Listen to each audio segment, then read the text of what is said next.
Hi, it's Felicia here from Rise and Shine on Vision, and today I'm reading day 4 of the 25 Days of Christmas devotion, Jesus' Family Tree from Matthew 1, 3-6. Have you ever examined your family tree?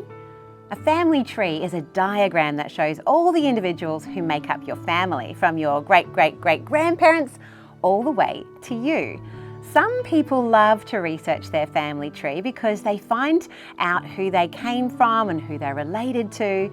It can be especially fun to discover that you're distantly related to someone famous in history like George Washington or Thomas Edison.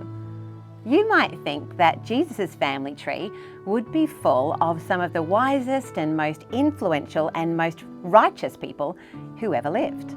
But the truth is, Jesus' family tree has quite a few names on it that we wouldn't necessarily want to brag about having in our family. Abraham was a liar who pretended his wife was his sister. True.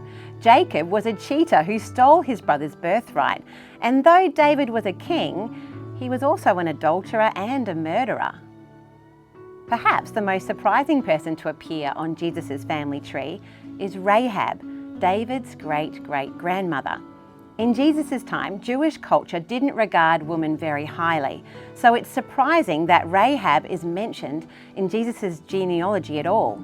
We might conclude that she was exceptionally righteous or a humble person to be Jesus' ancestor and mentioned by name in his family tree. But when we read her story, we find out that she was not only a Canaanite, an enemy of the Israelites, and an idolater, but also a woman with a very bad reputation. Respectable society wouldn't have anything to do with this woman, yet God changed her heart and changed her life and included her in his master plan. He gave her an important part to play in giving the promised land to his people, and he even included her in his own son's family tree.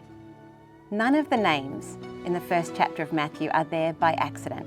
God guided the marriages and births that had to take place through the centuries to form Jesus' family tree, and every person in his lineage was hand-picked by God to be part of it.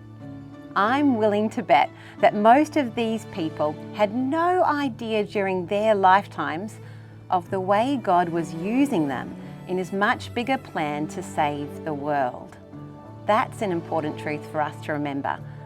Our lives might seem obscure or unimportant or broken or sinful, but God can use every person who's ever been born and fit us exactly where he wants us to be in his plan for the world.